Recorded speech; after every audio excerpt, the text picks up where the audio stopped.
Optimalisasi pengurangan angka kemiskinan adalah dengan cara ikut memasukkan para penyandang masalah kesejahteraan sosial yang selama ini tidak terdata karena tidak memiliki kartu keterangan, baik berupa kartu keluarga ataupun KTP. Mereka diregistrasi untuk bisa mendapatkan bantuan. Assalamualaikum warahmatullahi wabarakatuh. Halo anak-anakku semua, berjumpa kembali bersama saya Bapak Mahfud Mujahidin, Guru Mapel Bahasa Indonesia di SMA NU 05 Brangsong. Semoga kalian semua tetap sehat dan patuhi protokol kesehatan. Tak terasa, kalian sudah sampai pada teks ketiga di kelas 12, yaitu teks editorial. Coba perhatikan di lingkungan sekitar kamu, atau mungkin ayah atau bapak kamu sendiri, apakah masih suka membaca koran di pagi hari sambil menikmati secangkir kopi yang hangat dengan pisang goreng yang lezat? Wow, mantap. Nah, membaca koran di pagi hari rasanya sudah tidak begitu lazim dilakukan di zaman masa kini. Rata-rata sudah menggunakan koran digital atau berita online di HP Android masing-masing. Tapi bicara soal koran, tahukah anak-anakku semua siswa-siswi SMA NU 05 Brangsong bahwa di dalam koran atau portal berita kadang ada bagian yang menarik. Ya, bagian editorial. Teks editorial umumnya memang ada di sebuah koran atau portal berita. Pada pertemuan kali ini kita akan belajar bersama tentang teks editorial. Adapun kompetensi dasar pada pembelajaran kali ini yang pertama, menganalisis struktur dan kebahasaan teks editorial. Yang kedua, merancang teks editorial dengan memperhatikan struktur dan kebahasaan baik secara lisan maupun tulis.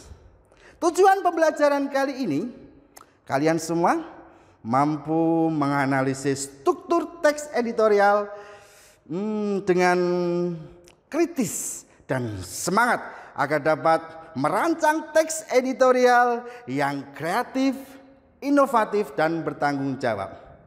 Simak terus video pembelajaran kali ini di channel YouTube SMA NU 5 Brangsong.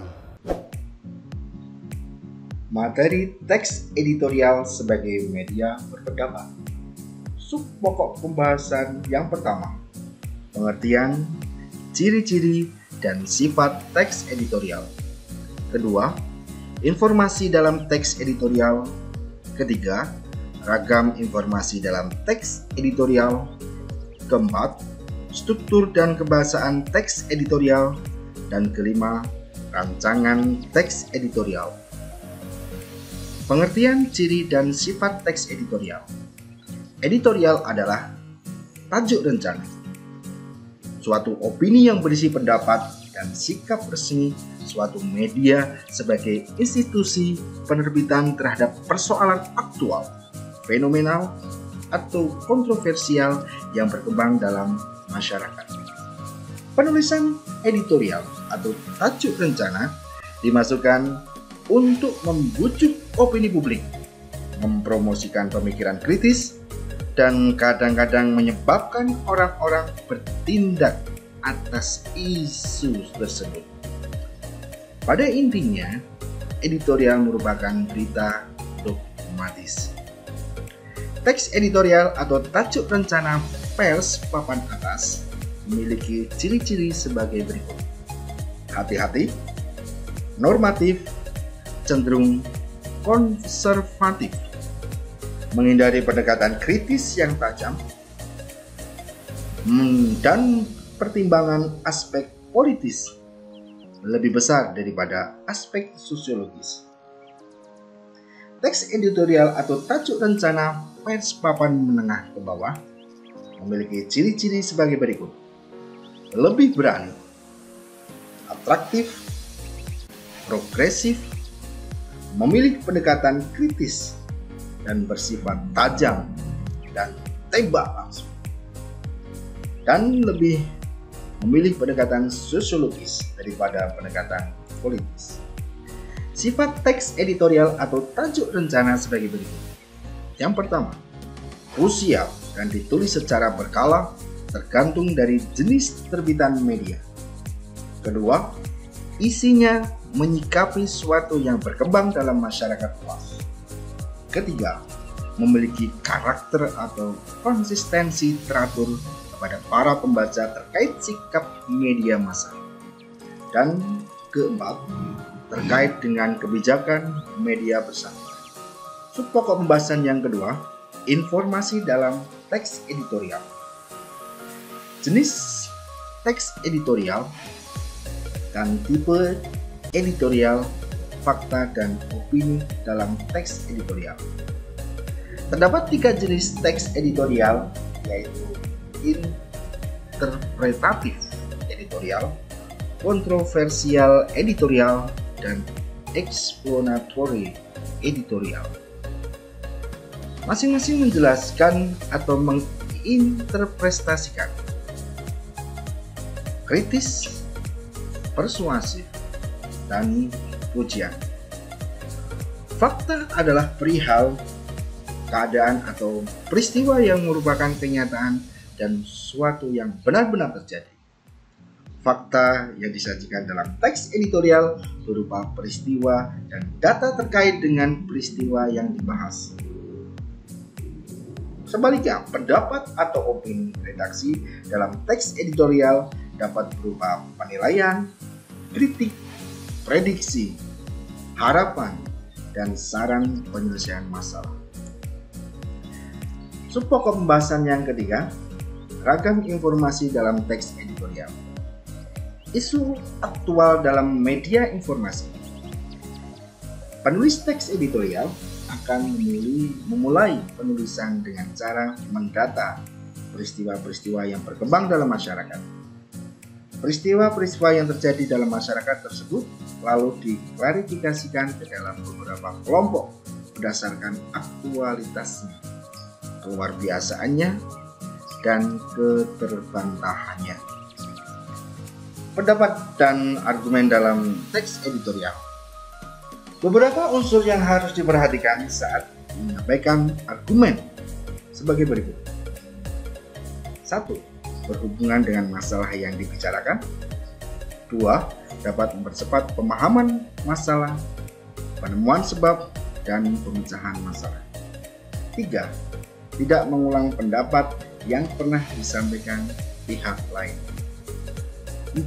Disampaikan dengan kata dan kalimat yang tepat.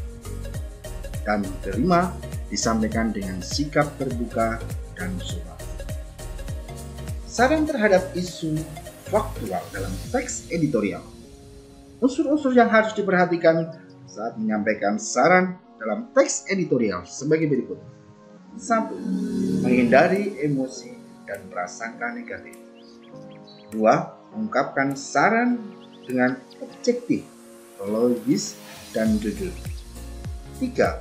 Menunjukkan data, fakta, ilustrasi, contoh, atau perbandingan. 4. Menyampaikan saran dengan urut, terperinci, dan tidak berbelit-belit, sehingga saran mudah dipahami. Dan kelima, menghindari saran yang menyinggung urusan pribadi. Struktur dan kebahasaan teks editorial. Pernyataan pendapat, argumentasi, dan penegasan ulang. Pembahasan dalam teks editorial. Yang pertama, menggunakan kalimat retoris, menggunakan kata-kata populer, menggunakan kata ganti petunjuk, dan menggunakan konjungsi kausalitas. Subpokok pembahasan yang kelima, rancangan teks editorial. Langkah-langkah menyusun teks editorial atau tajuk rencana. Yang pertama, mengambil topik atau masalah yang penting, memiliki sudut pandang berita terkini, dan menarik perhatian pembaca. Kedua, mengumpulkan informasi dan fakta, meliputi laporan objektif dan melakukan riset. Ketiga, menganalisis masalah yang telah diangkat. Keempat, memberikan solusi yang realistis terhadap masalah di luar pengetahuan umum. Dan kelima, menulis kurang lebih 500 kata dengan menggunakan kata kerja dan tidak menggunakan kata ganti saya. Langkah-langkah menyusun teks editorial. Yang pertama, membaca kalimat demi kalimat untuk menemukan kesalahan penggunaan ejaan, pemilihan kata, atau pola kalimat. Kedua, membenarkan kesalahan penggunaan ejaan, mengganti kata tidak tepat, dan memperbaiki kalimat tidak tepat. Ketiga, memeriksa keterpaduan paragraf untuk menemukan kesalahan. Keempat, memperbaiki beruntutan paragraf yang tidak tepat dapat dilakukan dengan cara membuang paragraf yang tidak pas, menempatkan paragraf pada urutan yang tepat, atau menambah paragraf di antara paragraf yang tidak